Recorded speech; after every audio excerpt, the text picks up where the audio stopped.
ದೇವರ ಅತಿ ಪರಿಶುದ್ಧ ನಾಮಕ್ಕೆ ಸ್ತೋತ್ರವಾಗಲಿ. ಸೇರಿ ಬಂದಿರುವ ಎಲ್ಲ ದೇವರ ಮಕ್ಕಳಿಗೂ ಮತ್ತು ವಿಶೇಷವಾಗಿ ಸಾಮೇಲೆಯವರಿಗೂ ಶಾಲೆಯವರಿಗೂ ನಮ್ಮ ವಂದನೆಗಳು. ತಂದೆ, ಕುಮಾರ, ಪರಿಶುದ್ಧಾತ್ಮ ತ್ರಿಯೇಕ ದೇವರ ನಾಮದಲ್ಲಿ ನಿಮಗೆಲ್ಲರಿಗೂ ನನ್ನ ವಂದನೆಗಳು. ದೇವರು ನಮ್ಮನ್ನು ದೇವರಿಗೆ ಸಾಮೇಲೆಯವರ ಬಗ್ಗೆ ಹೇಳ್ತಾ ಇದ್ರು. ಈ ವಯಸ್ಸಿನಲ್ಲಿ ಇದ್ದೀವಿ, ಆದರೂ ಕೂಡ ದೇವರು ನಮ್ಮನ್ನ ಯೌವನಸ್ಥರಂತೆ ತನ್ನ ಸೇವೆಯಲ್ಲಿ ಉಪಯೋಗಿಸ್ತಾರೆ. ಹೇಳ್ತಾ ಇದ್ರು, ನಮಗಂತೂ ಗೊತ್ತಿಲ್ಲ ಯೌವನಸ್ಥರು, ನಾವು ಮಾತ್ರ ನಿಮಗಿಂತ ಡಬಲ್ ಯೌವನಸ್ಥರಾಗಿದ್ದೇವೆ. ನಾನು ಅಯ್ಯವ್ರಿಗೆ 76, ಆದ್ರೆ ನಾವು ಅಂದ್ಕೊಳ್ಳೋದು 26. ನನಗೆ 67, ನಾನು ಇನ್ನೂ ಟೀನೇಜ್ ಅನ್ಕೋತೀನಿ ನನ್ನ. ಯಾಕೆಂದ್ರೆ ದೇಹಕ್ಕೆ ವಯಸ್ಸಾಗಿದೆ, ಮನಸ್ಸಿಗೆ ಆತ್ಮಕ್ಕೆ ಆಗಿಲ್ಲ. ಮನಸ್ಸು ಆತ್ಮ ಯಾವಾಗಲೂ ಉಜ್ಜೀವದಿಂದ ಇರುತ್ತೆ. ಅಂತ ಒಂದು ಉಜ್ಜೀವದ ಒಂದು ಬಲವನ್ನು ದೇವರು ನಮಗೆ ಕೊಟ್ಟಿದ್ದಾನೆ. ಅದಕ್ಕೆ ಕಾರಣ ನೀವೇ, ನಿಮ್ಮ ಪ್ರಾರ್ಥನೆಯೇ ನಮಗೆ ಬಲ. ಯೇಸು ಸ್ವಾಮಿ ಹೇಳಿದ್ದು, ಒಬ್ಬರಿಗೊಬ್ಬರು ನಾವು ಪ್ರಾರ್ಥಿಸಿದಾಗ ಬಲವನ್ನು ಹೊಂದಿಕೊಳ್ತೀವಿ. ಅಪೊಸ್ತಲ ಕಾರ್ಯಗಳ 1:8 ನಾವು ನೋಡುವಾಗ ಪ್ರಾರ್ಥನೆ ಮಾಡಿದಾಗ ಏನಾಯ್ತು, ಪವಿತ್ರಾತ್ಮನವರ ಮೇಲೆ ಬರಲು ಅವ್ರು ಏನ್ ಮಾಡಿದ್ರಮ್ಮ, ಬಲವನ್ನ ಹೊಂದಿಕೊಂಡರು ಅಲ್ವಾ. ಅಪೊಸ್ತಲ ಕಾರ್ಯ 1:8 ವಾಕ್ಯ ನೋಡ್ತೇವೆ. ನಾವೆಲ್ಲರೂ ಒಬ್ಬರಿಗೊಬ್ಬರು ಪ್ರಾರ್ಥಿಸಿದಾಗ ನಮ್ಮ ಮೇಲೆ ಏನು ಬರುತ್ತೆ, ಪರಿಶುದ್ಧಾತ್ಮ ದೇವರ ಅಭಿಷೇಕ ಬರುತ್ತೆ. ಆ ಅಭಿಷೇಕ ಬಂದಾಗಲೇ ನಮಗೆ ಬಲ ನಾವು ಹೊಂದಿಕೊಳ್ತೇವೆ. ದೇವರಿಗೆ ಸ್ತೋತ್ರ. ಅಂತ ಒಂದು ಬಲವನ್ನ ದೇವರು ನಮಗೆ ಕೊಟ್ಟು ನಡೆಸ್ತಾ ಇದ್ದಾರೆ. ದೇವರಿಗೆ ಸ್ತೋತ್ರ. ಮತ್ತು ಈ ದಿನ ವಿಶೇಷವಾಗಿ ಉಪವಾಸ ಪ್ರಾರ್ಥನೆ, ನಾವಿಬ್ಬರು ಕೂಡ ಇವತ್ತು ಉಪವಾಸನೇ ಇದೀವಿ, ಏನು ತಿಂದಿಲ್ಲ ಏನಿಲ್ಲ. ಉಪವಾಸ ಪ್ರಾರ್ಥನೆ ಅಂದ್ರೆ ಉಪವಾಸವಾಗಿ ಹೋಗೋಣ ಅಂತ ಮನಸ್ಸಿಗೆ ಅನಿಸ್ತು, ಹಾಗೆ ಬಂದಿದ್ದೇವೆ. ಆದ್ರೂ ಕೂಡ ದೇವರು, ನಮ್ಮ ದೇವರು ಎಂಥ ದೇವರು ಅಂದ್ರೆ ಬಲಹೀನತೆಯಲ್ಲಿ ಬಲವನ್ನು ಕೊಟ್ಟು ನಡೆಸುವುದು. ನಮಗೂ ಎಷ್ಟೋ ಬಲಹೀನತೆ ಇದೆ ದೇಹದಲ್ಲಿ. ನಿಮಗೆಲ್ಲ ಗೊತ್ತಿರೋ ಹಾಗೆ ಐನವರು ಹಾರ್ಟ್ ಪೇಷಂಟು, ಹಾರ್ಟ್ ವೀಕ್ ಆಗಿದೆ. ನಮಗೆ ನಿಮಗೆ ಇದು ಹಾಗೆ 100% ಫಂಕ್ಷನಿಂಗ್ ಇಲ್ಲ. ನನಗೆ 2 ಮೊಣಕಾಲು ಆಪರೇಷನ್ ಆಗಿದೆ, ಕಾಲು ನೋವಿದೆ ಸಿಕ್ಕಾಪಟ್ಟೆ. ನಾವು ಈಗ ಸುಮಾರು 1-1.5 ತಿಂಗಳಿಂದ ತಿರುಗ್ತಾನೆ ಇದ್ದೇವೆ. ಆಂಧ್ರ ಆಯಿತು, ಒರಿಸ್ಸಾ ಆಯಿತು, ಮತ್ತೆ ಮೊನ್ನೆ ಮೈಸೂರಿಗೆ ಹೋಗ್ಬಂದ್ವಿ, ನಿನ್ನೆ ಬಂದಿದ್ದೇವೆ. ತುಂಬನೇ ದೇಹಕ್ಕೆ ಬಲಹೀನತೆ ಇದೆ, ತುಂಬ ಸುಸ್ತಾಗಿದೆ. ಹೇಳಕ್ಕೆ, ಕೂಡಕ್ಕೆ, ನಿಲ್ಲಕ್ಕೆ, ನಡೆಯಕ್ಕೆ ಆಗ್ತಾ ಇಲ್ಲ. ಆದರೂ ಈ ದಿನ ದೇವರ ಸನ್ನಿಧಿಗೆ ಬರಲೇಬೇಕು. ಮತ್ತು ನಾವು ದೇವರ ಒಂದು ಹೇಳಿದಂಥ ಆಲೋಚನೆಗಳು, ಮಾತುಗಳು ನಿಮಗೆ ತಿಳಿಸಬೇಕು ಅಂತ ಬಂದಿರೋದಮ್ಮ. ದೇವರು ನಮ್ಮನ್ನು ಕರ್ಕೊಂಡು ಬಂದಿದ್ದಕ್ಕಾಗಿ ದೇವರಿಗೆ ಸ್ತೋತ್ರ. ನಿಮ್ಮೆಲ್ಲರ ಪ್ರಾರ್ಥನೆ ನಮ್ಮನ್ನು ಈ ದಿನ ಇಲ್ಲಿ ತಂದು ನಿಲ್ಲಿಸಿ. ನಿನ್ನೆ ಟಿಕೆಟ್ ಆಗಿತ್ತು, ಆದರೂ ಕ್ಯಾನ್ಸಲ್ ಮಾಡಿದ್ವಿ. ಈ ದಿನ ಮತ್ತೆ ಪ್ರಾರ್ಥನೆಗೆ ಅಟೆಂಡ್ ಆಗಬೇಕು. ಆರಾಧನೆ, ಬಲ್ಲಾರಾಧನೆ 2 ಇದೆ ಅಲ್ವಾ. 2 ನೋಡಿಕೊಂಡು ಮುಗಿಸ್ಕೊಂಡು ನಿಮ್ಮನ್ನೆಲ್ಲ ಮತ್ತೊಂದ್ಸಲ ನೋಡಿ ಹೋಗೋಣ ಅಂತ ಬಂದ್ವಿ. ಅದರಲ್ಲೂ ವಿಶೇಷವಾಗಿ ಈ ದಿನ ರಾಜೇಶ್ ಅವರು, ನಿಮ್ಮ ಹೆಂಡತಿ ಹೆಸರೇನಪ್ಪ,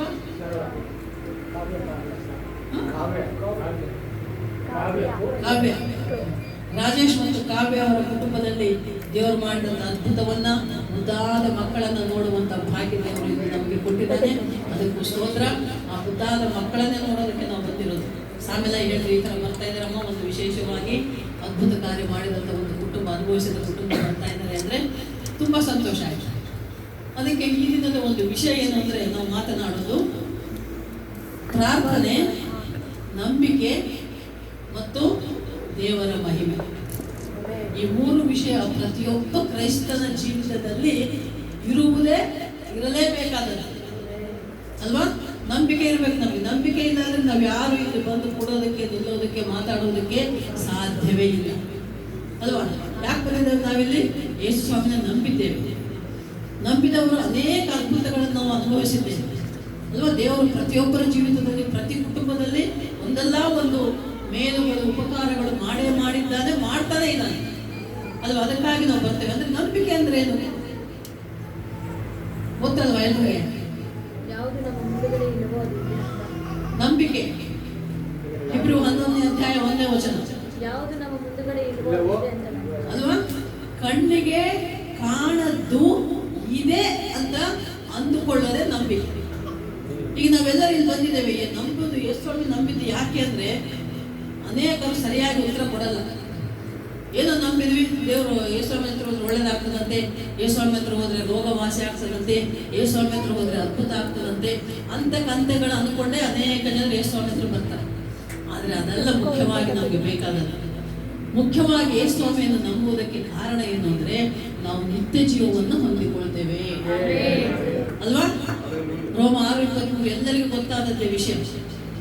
ಪಾಪಕ್ಕೆ ಸಂಬಳ ಮರಣ, ಆದರೆ ಯೇಸು ಕ್ರಿಸ್ತನಿಂದ ನಮಗೆ ಸಿಕ್ಕಂತ ಒಂದು ಉಚಿತಾರ್ಥ ವರ ಫ್ರೀ ಗಿಫ್ಟ್ ಏನಂದ್ರೆ ನಿತ್ಯ ಜೀವ. ಯೇಸು ಸ್ವಾಮಿನ ನಂಬಿದ್ರೆ ನಮಗೆ ನಿತ್ಯ ಜೀವ ಸಿಗ್ತದೆ. ಯೇಸು ಸ್ವಾಮಿನ ನಂಬಿ ನಾವು ನಮ್ಮ ಪ್ರಾಣವನ್ನು ಕಳೆದುಕೊಂಡರೂ ನಮ್ಮ ಆತ್ಮವು ಪರಲೋಕಕ್ಕೆ ದೇವರ ಬಳಿಗೆ, ತಂದೆಯಾದ ದೇವರ ಬಳಿಗೆ ಹೋಗುತ್ತದೆ. ನಾವು ದೇವರೊಂದಿಗೆ ನಾವು ಇರ್ತೇವೆ ಅನ್ನೋ ನಂಬಿಕೆ ನಿತ್ಯ ಜೀವ ಉಂಟು ಮಾಡ್ತೇವೆ. ಅದು ನಾವು ಇಲ್ಲ. ಈಗ ಪರಲೋಕ ಯಾರು ನೋಡಿದ್ದಾರೆ? ಇಲ್ಲಿದ್ದವ್ರು ಯಾರಾದ್ರೂ ನೋಡಿದ್ರಪ್ಪ ಹೋಗ್ಬಂದ್ರ ಪರಲೋಕಕ್ಕೆ? ನೋಡಿಲ್ಲ ನಾವು. ಆದ್ರೆ ಪರಲೋಕದ ಬಗ್ಗೆ ವರ್ಣನೆ ಅತ್ಯಂತ ಸುಂದರವಾಗಿ ಯೇಸು ಸ್ವಾಮಿ ನಮಗೆ ತಿಳಿಸಿದ್ದಾರೆ. ಅಲ್ಲ, ಮೊದಲನೇ ಬರೋಣ ಏಸಾಯ ಬಂದಾಗ ಹೇಳಿದ್ದೇನು ಅಂದ್ರೆ ಪರಲೋಕದ ಬಗ್ಗೆ. 4 ಸುವಾರ್ತೆ ಪುಸ್ತಕಗಳು ನೋಡಿದಾಗ ಮತ್ತು ಪ್ರಕಟಣೆ ಗ್ರಂಥವನ್ನು ನೀವೇನಾದರೂ ಓದಿದ್ರೆ ಆಸಕ್ತಿಯಿಂದ, ಅಲ್ಲಿ ನಮಗೆ ಗೊತ್ತಾಗ್ತದೆ ಪರಲೋಕ ಅನ್ನೋದು ಇದೆ, ಎಲ್ಲಿದೆ, ಹೇಗಿದೆ ಅನ್ನೋದ್ರ ಬಗ್ಗೆ ಕಲ್ಪನೆ, ಪರಿಕಲ್ಪನೆ ಅಲ್ಲಿ ನಾವು ನೋಡ್ತೇವೆ. ಅಂತ ಒಂದು ಪರಲೋಕ ರಾಜ್ಯಕ್ಕೆ ನಾವು ಹೋಗಬೇಕು. ಅಲ್ಲಿ ನಾವು ವಾರಸುದಾರರಾಗಬೇಕು. ಇಲ್ಲಿ ಅಲ್ಲ. ಇದು ಅಶಾಶ್ವತ, ಇದು ಪರ್ಮನೆಂಟ್ ಅಲ್ಲ. ಈ ಭೂಲೋಕದ ಜೀವನ ಪರ್ಮನೆಂಟ್ ಅಲ್ಲ. ನಮ್ಮ ಪರ್ಮನೆಂಟ್ ಜೀವನ ಅಲ್ಲಿ ಪರಲೋಕದಲ್ಲಿ.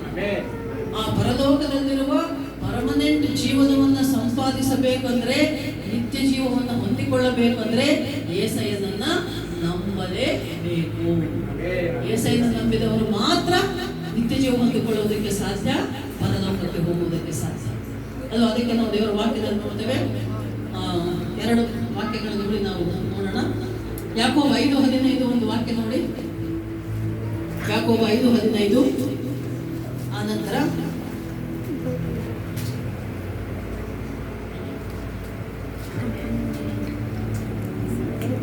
ನಂಬಿಕೆಯಿಂದ ಮಾಡಿದ ಪ್ರಾರ್ಥನೆಯು ರೋಗಿಯನ್ನು ರಕ್ಷಿಸುವುದು. ಸಾಕ. ನಂಬಿಕೆಯಿಂದ ಮಾಡಿದ ಪ್ರಾರ್ಥನೆಯು ಯಾರನ್ನು ರಕ್ಷಿಸ್ತದೆ? ರೋಗಿಯನ್ನು ರಕ್ಷಿಸುವುದು ಅಂತಿದೆಯಲ್ಲ, ಆ ರೋಗಿಯನ್ನು ಅನ್ನೋ ಕಡೆ ಎಲ್ಲರನ್ನೂ ಅಂತ ಅನ್ಕೋಬಹುದು ನಾವು.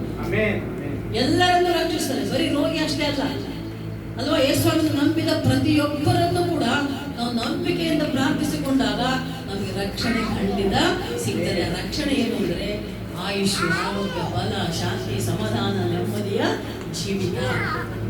ಅದನ್ನು ನಮಗೆ ಯೇಸಯ್ಯ ಅನುಗ್ರಹಿಸ್ತಾನೆ, ಕೊಡ್ತಾನೆ. ಅದು ನಮ್ಮ ನಂಬಿಕೆ. ನಂಬಿಕೆಯಿಂದ ಮಾಡಿದ ಪ್ರಾರ್ಥನೆ. ನಂಬಿಕೆ ಇದೆ, ಪ್ರಾರ್ಥನೆ ಇದೆ. ನಂಬಿಕೆ ಮತ್ತು ಪ್ರಾರ್ಥನೆ ಇವೆರಡೂ ಕೂಡ ಒಂದೇ ನಾಣ್ಯದ 2 ಮುಖಗಳಿದ್ದಂತೆ. ಕಾಯಿನ್ಗಳು ನೋಡಿರಲ್ಲ ಎಲ್ಲರೂ? 1 ರೂಪಾಯಿ ಕಾಯಿನ್, 5 ರೂಪಾಯಿ ಕಾಯಿನ್, 10 ರೂಪಾಯಿ ಕಾಯಿನ್, 20, 25, 75 ಏನೇನೋ ಕಾಯಿನ್ಗಳು ಬಂದ್ಬಿಟ್ಟವೆ ಇವಾಗ. ಪ್ರತಿ ಕಾಯಿನ್ಗೆ 2 ಮುಖ ಇರುತ್ತೆ, ಹೌದಾ? ಹೆಡ್ ಟು ಟೇಲ್ ಅಂತಾರೆ, ರಾಜ ರಾಣಿ ಅಂತಾರೆ. ಹಾಗೆ ನಂಬಿಕೆ ಮತ್ತು ಪ್ರಾರ್ಥನೆ ಎರಡೂ ಕೂಡ ಪ್ರತಿಯೊಬ್ಬ ಕ್ರೈಸ್ತನಿಗೂ ಇರಲೇಬೇಕು. ಕೇವಲ ಪ್ರಾರ್ಥನೆ ಮಾಡಿ ನಂಬಿಕೆ ಇಲ್ಲ ಅಂದ್ರೂ ವೇಸ್ಟು, ನಂಬಿಕೆ ಇಟ್ಟುಕೊಂಡು ಪ್ರಾರ್ಥನೆ ಮಾಡಿಲ್ಲ ಅಂದ್ರೂ ವೇಸ್ಟ್. ಯಾವ ರೀತಿ ವೇಸ್ಟ್ ಆಗ್ತದೆ ಅಂದರೆ, ಈಗ ನೀವು ನೀರು ತುಂಬ್ತಾ ಇರ್ತೀರ, ಕೊಡ ಅಥವಾ ಬಕೆಟ್ ನಲ್ಲಿ ಕೆಳಗೆ ಇಟ್ಟಿರ್ತೀರ ಅನ್ಕೊಳ್ಳಿ. ಆ ಕೊಡ ಅಥವಾ ಬಕೆಟ್ಗೆ ತೂತುಗಳಿದ್ದರೆ ನೀವು ನಲ್ಲಿಯಿಂದ ಎಷ್ಟು ಜೋರಾಗಿ ಆನ್ ಮಾಡಿದ್ರು ತುಂಬುತ್ತದ? ಅದು ತುಂಬುತ್ತದಮ್ಮ? ತುಂಬಲ್ಲ. ಎಷ್ಟೊತ್ತು ನೀವು 24 ಗಂಟೆ ಇಟ್ಟರು ಆ ನಲ್ಲಿ ನೀರು ಹೋಗ್ತಾನೆ ಇರ್ತವೆ, ಆ ಬಕೆಟ್ ತುಂಬಲ್ಲ, ಕೊಡ ತುಂಬಲ್ಲ, ಅವು ಹರಿದು ಹೋಗ್ತಾ ಇರ್ತವೆ. ಹಾಗೆ ನಂಬಿಕೆ ಇಲ್ಲದ ಪ್ರಾರ್ಥನೆಯು ಕೂಡ ವ್ಯರ್ಥ ಮಕ್ಕಳ. ಹಲ್ಲೆಲೂಯಾ. ನೀವು ಪ್ರಾರ್ಥಿಸುವಾಗ ನಂಬಿಕೆ ಇರಬೇಕು ನಿಮಗೆ. ಅದು ನಂಬಿಕೆ ಅಷ್ಟಿಷ್ಟಲ್ಲ, 100%, 100ಕ್ಕೆ 100ರಷ್ಟು ನಂಬಿಕೆಯಿಂದ ನೀವು ಪ್ರಾರ್ಥಿಸಿಕೊಂಡಾಗ ಮಾತ್ರ ದೇವರ ಅದ್ಭುತಗಳನ್ನ ಮಾಡ್ತಾನೆ. ಅದಕ್ಕೆ ಸಾಕ್ಷಿನೇ ನಮ್ಮ ರಾಜೇಶ್ ಮತ್ತು ಕಾವ್ಯ ಕುಟುಂಬ ಅಲ್ವಾ? ಸತ್ಯವೇದದಲ್ಲಿ ನೋಡುವಾಗ 12 ಉಪವಾಸ ಪ್ರಾರ್ಥನೆ 3ನೇ ದಿನದ ಕೂಟ. ಅದಕ್ಕೆ ನಾನು ಹೇಳ್ತಾ ಇದ್ದೇನೆ, 12 ಪ್ರಾರ್ಥಿಸಿದಳು. ಹೇಗೆ ಪ್ರಾರ್ಥಿಸಿದಳು? ಉಪವಾಸವಿದ್ದು ಪ್ರಾರ್ಥಿಸಿದಳು, ಕಣ್ಣೀರಿಟ್ಟು ಪ್ರಾರ್ಥಿಸಿದಳು. ದೇವರ ಪಾದ ಸನ್ನಿಧಿಯಲ್ಲಿ ಆಕೆ, ನಾವು ನೋಡ್ತೇವೆ ದೇವರ ವಾಕ್ಯದಲ್ಲಿ, ಆಕೆಯು ಹೃದಯದಿಂದ ಪ್ರಾರ್ಥಿಸಿದಳು ಅಂತ ಇದೆ. ಹಲ್ಲೆಲೂಯಾ. ಹೃದಯದಿಂದ, ಸಂಪೂರ್ಣ ಪೂರ್ಣ ಮನಸ್ಸಿನಿಂದ, ಪೂರ್ಣ ಹೃದಯದಿಂದ ನಂಬಿಕೆಯನ್ನು ನೀವು ಪ್ರಾರ್ಥಿಸಿಕೊಂಡರೆ ಖಂಡಿತ ಆ ಪ್ರಾರ್ಥನೆಯಿಂದ ದೇವರು ಕೇಳ್ತಾನೆ, ಅದಕ್ಕೆ ಉತ್ತರ ಕೊಡ್ತಾನೆ. ಅಲ್ಲಿ 12ಗೆ ಮುದ್ದಾದ ಸಮವೇಲನನ್ನು ಕೊಟ್ಟನು, ಇಲ್ಲಿ ಮುದ್ದಾದ ಮಕ್ಕಳನ್ನ, 2 ಮಕ್ಕಳನ್ನ ರಾಜೇಶ್ ಮತ್ತು ಕಾವ್ಯ ಕುಟುಂಬಕ್ಕೆ ಕೊಟ್ಟ. ಯಾಕೆ ಕೊಟ್ಟ? ಅವ್ರು ನಂಬಿದರು ಅಲ್ವಾ? ಅವ್ರಿಗೆ ಗೊತ್ತಿತ್ತ ಮಗು ಆಗುತ್ತೆ? ಮಗುವಲ್ಲ, ಮಕ್ಕಳಾಗ್ತವೆ, ಅವಳಿ ಜೋಳಿ ಆಗ್ತವೆ ಅಂತ ಅಂದ್ಕೊಂಡಿದ್ರಪ್ಪ? ಕನಸು ಮನಸ್ಸಲ್ಲೂ ಅಂದ್ಕೊಂಡಿಲ್ಲ. ನೋಡಿ ಗೊತ್ತಿಲ್ಲ, ಅಂದುಕೊಂಡಿಲ್ಲ. ಆದರೆ ಅಂದುಕೊಳ್ಳಲಾರದನ್ನ, ಊಹಿಸಲಾರದನ್ನ, ನಾವು ಕಾಣಲಾರದನ್ನ ದೇವರು ಮಾಡ್ತಾನೆ, ಕೊಡ್ತಾನೆ ಅನ್ನೋ ನಂಬಿಕೆಯಿಂದ ಅವರು ಪ್ರಾರ್ಥನೆ ಮಾಡ್ಕೊಂಡಿದ್ದಾರೆ. ಅದಕ್ಕೆ ದೇವರು ಅವರು ಊಹಿಸಲಾರದ, ಕಾಣಲಾರದ ಮುದ್ದಾದ 2 ಮಕ್ಕಳನ್ನು, ಮಗು ಬೇಕು ಅಂತ ಕೇಳಿದ್ರು ಅವರು. ಆದ್ರೆ ದೇವರು ಏನ್ ಮಾಡ್ದ? ಮಕ್ಕಳನ್ನೇ ಕೊಟ್ಟ. ಹಲ್ಲೆಲೂಯಾ. ನೋಡಿ, ಯಾಕೆ ನಮ್ಮ ದೇವರಿಗೆ ಅಸಾಧ್ಯ ಯಾವುದೂ ಇಲ್ಲ. ಮನುಷ್ಯರಿಗೆ ಅಸಾಧ್ಯ. ಅವ್ರು ಎಷ್ಟು ಜನ ನೋಡಿ, ಅವ್ರು ಹೇಳಿದ್ರು ಸಿಕ್ಕಾಪಟ್ಟೆ ದುಡ್ಡು ಖರ್ಚು ಮಾಡ್ಕೊಳ್ಳೋದು, ಲಕ್ಷಗಟ್ಟಲೆ ಖರ್ಚು ಮಾಡಿರ್ಬೋದು, ಎಷ್ಟೋ ಆಸ್ಪತ್ರೆಗಳು ತಿರುಗಿರ್ಬೋದು, ಎಷ್ಟೋ ಮಾಟ ಮಂತ್ರಗಳು, ಕೆಲವರು ಅನ್ಯ ಜನಾಂಗದಲ್ಲಿರುವಾಗ ಮಾಟ ಮಂತ್ರಗಳು ಮಾಡಿರ್ತಾರೆ, ಪೂಜೆಗಳು ಮಾಡಿರ್ತಾರೆ, ಆಸ್ಪತ್ರೆಗಳು ತಿರುಗಿರ್ತಾರೆ. ಸಿಕ್ಕಾಪಟ್ಟೆ ದುಡ್ಡು ಖರ್ಚು ಮಾಡಿಕೊಂಡ್ರೂ ಕೂಡ ಅದೇನದು ಎಲ್ಲವೂ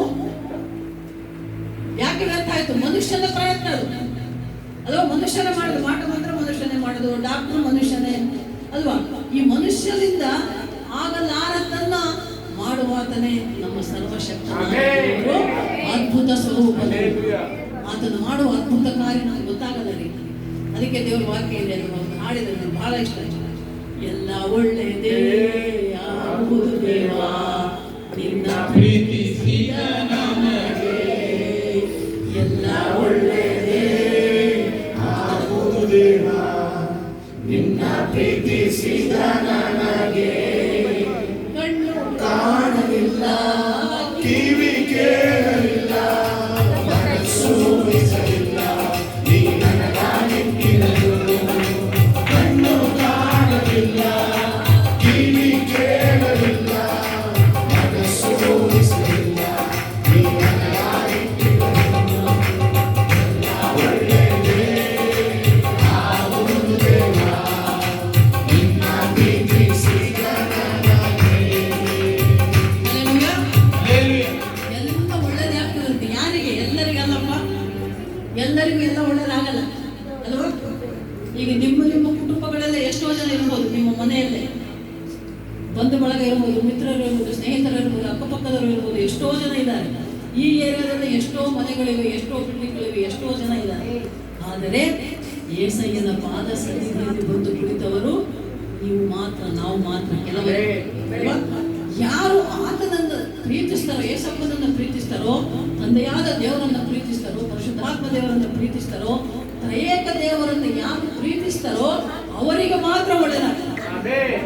ಈಗ ರಾಜೇಶ್ ಕಾವ್ಯ ಒಳ್ಳೇದಾಯ್ತು ಅಂದ್ರೆ ಅವರು ದೇವರನ್ನು ಪ್ರೀತಿಸ್ತಾ ಇದ್ದಾರೆ, ದೇವರನ್ನು ನಂಬಿಕೆ ಇಟ್ಟುಕೊಂಡಿದ್ದಾರೆ, ನಂಬಿಕೆಯಿಂದ ಪ್ರಾರ್ಥನೆ ಮಾಡ್ಕೊಂಡಿದ್ದಾರೆ. ಅದಕ್ಕೆ ದೇವರು ಅವರ ಕುಟುಂಬದಲ್ಲಿ ಅದ್ಭುತ ಕಾರ್ಯ ಮಾಡಿದ್ದಾರೆ.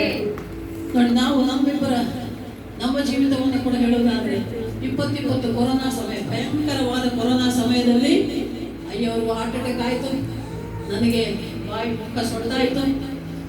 ಯಾಕಾಯ್ತು, ಏನಾಯ್ತು ಗೊತ್ತಿಲ್ಲ. ಆ ಸಮಯದಲ್ಲಿ ಸಾಮಾನ್ಯವಾಗಿ ಆಸ್ಪತ್ರೆಗೆ ಹೋದವರು ಜೀವಂತವಾಗಿ ಮನೆಗೆ ಬಂದಿಲ್ಲ ಅಲ್ವಾ? ನಿಮಗೆಲ್ಲ ನೋಡಿದ್ದೀರಾ, ಕೇಳಿದ್ದೀರಾ, ಟಿವಿ ನ್ಯೂಸ್ ಎಲ್ಲಿದ್ರು ಬರೀ ಸಾವು ನೋವು, ಸಾವು ನೋವು, ರೋಗ, ಕೊರೋನಾ ಕೊರೋನಾ ಕೊರೋನಾ. ಅಂಥ ಸಮಯದಲ್ಲಿನೇ ದೇವರು ನಮ್ಮ ನಾಮದೇವರನ್ನು ಮರಣ ಹಾಸಿಗೆ ಸೇರಿಸಿದ್ದಾರೆ. ಮತ್ತು ನನ್ನನ್ನ ಮುಖ ಸೊಟ್ಟಾಗಿತ್ತು, ಹಾಸಿಗೆಯಲ್ಲಿ ಬಿದ್ದು ಆಸ್ಪತ್ರೆಯಲ್ಲಿ ನಾನು ಮನಸ್ಸಿನಲ್ಲೇ ಅಂದುಕೊಳ್ತಾ ಇದ್ದೆ, ಅಪ್ಪ ಎಸಪ್ಪ, ನೀನೇನಾದರೂ ನನಗೆ ನನ್ನ ಮುಖವನ್ನು ಸ್ವಸ್ಥಗೊಳಿಸಿ ಮಾತನಾಡುವಂತೆ ಮಾಡುವುದಾದರೆ ನಾನು ಮಾತನಾಡುವುದು ನಿನ್ನ ಮಾತುಗಳೇ ಅಂದುಕೊಂಡಾಗ ದೇವರು ನಿಜವಾಗ್ಲೂ ಸ್ವಸ್ಥತೆ ಕೊಟ್ಟಿದ್ದಪ್ಪ. ಮುಖ ಈ ತರ ಸೊಟ್ಟಾಗಿತ್ತು, ಮಾತಾಡೋಕೆ ಆಗ್ತಾ ಇರಲಿಲ್ಲ, ತಿನ್ನೋಕೆ ಕುಡಿಯೋಕೆ ಸರಿಯಾಗಿ ಬಾಯಿ ತೆಗಿಯೋಕೆ ಆಗ್ತಾ ಇರಲಿಲ್ಲ, ಅಂತ ಪರಿಸ್ಥಿತಿ ಆಗಿತ್ತು 2020. ಆದ್ರೆ ದೇವರು ಅದ್ಭುತ ಮಾಡಿದ ನಮ್ಮ ಜೀವನದಲ್ಲಿ. ಅಂದ್ಕೊಂಡಿಲ್ಲ, ಮುಖ ಸೊಟ್ಟಾಗಿದ್ದು ನೆಟ್ಟಗಾಗ್ತದ ಅಂದ್ಕೊಂಡಿಲ್ಲ. ಆದ್ರೆ ನಂಬಿಕೆಯಿಂದ ಪ್ರಾರ್ಥನೆ ಮಾಡ್ಕೊಂಡಿದ್ದೇವೆ, ಆಗ ದೇವರು ರಕ್ಷಿಸಿದ, ಸ್ವಸ್ಥತೆ ಕೊಟ್ಟ, ಮುಖವನ್ನು ನೆಟ್ಟಗೆ ಮಾಡ್ದ, ಮಾತನಾಡುವಂತೆ ಮಾಡ್ದ, ಮತ್ತೆ ಎಬ್ಬಿಸಿ ನಮ್ಮನ್ನ 2020 ಆಗಿದ್ದು ಇವಾಗ 25 ಮುಗಿತಾ ಇದೆ ಅಲ್ವಾ? 5-6 ವರ್ಷ ದೇವರು ನಮ್ಮನ್ನ ಕಾಯ್ದು ಕಾಪಾಡ್ತಾನೆ. ಇದು ಮುಂದೆಯೂ ಕೂಡ ಕಾಪಾಡ್ತಾನೆ. ನಂಬಿಕೆಯಿಂದ ನಾವಿದ್ದೇವೆ, ನಂಬಿಕೆಯಿಂದ ನಾವಿರುವುದಾದರೆ ಸಮಸ್ತವೂ ಸಾಕು ಅಲ್ವಾ? ಯೋಹಾನ 11:40 ವಾಕ್ಯ ಓದಿ. ಎಲ್ಲರಿಗೂ ಗೊತ್ತಿರುವಂಥದ್ದೇ, ಚಿರಪರಿಚಿತವಾದ ವಾಕ್ಯ. ಯೋಹಾನ 11:40. ನೀನು ನಂಬಿದರೆ ದೇವರ ಮಹಿಮೆಯನ್ನು ಕಾಣುವೆ ಎಂದು ನಾನು ನಿನಗೆ ಹೇಳಲಿಲ್ಲವೇ ಎಂದು ಉತ್ತರ ಕೊಟ್ಟನು. ಸಾಕು. ಏನಂತೆ? ನೀವು ನಾವು ನಂಬಿದರೆ ದೇವರ ಮಹಿಮೆಯನ್ನು ಕಾಣ್ತೇವೆ. ಅದು ನಾವು ನಂಬಿಕೊಂಡೇ ಪ್ರಾರ್ಥನೆ ಮಾಡಿದ್ದೇವೆ. ಮರಣದ ಹಾಸಿಗೆಯಲ್ಲಿದ್ದಾಗ, ಆಸ್ಪತ್ರೆಯಲ್ಲಿದ್ದಾಗ, ಐಸಿಯುವಲ್ಲಿದ್ದಾಗ, ಐಸೋಲೇಟೆಡ್ ದೇವರಲ್ಲಿ ನಂಬಿಕೆಯನ್ನು ನಾವು ಪ್ರಾರ್ಥನೆ ಮಾಡಿಕೊಂಡಿದ್ದೇವೆ. ಅದಕ್ಕೆ ದೇವರ ಮಹಿಮೆಯನ್ನು ನಾವು ಕಂಡುಕೊಂಡಿದ್ದೇವೆ. ಜೀವಂತವಾಗಿ ಎದ್ದು ಬಂದಿದ್ದೇವೆ.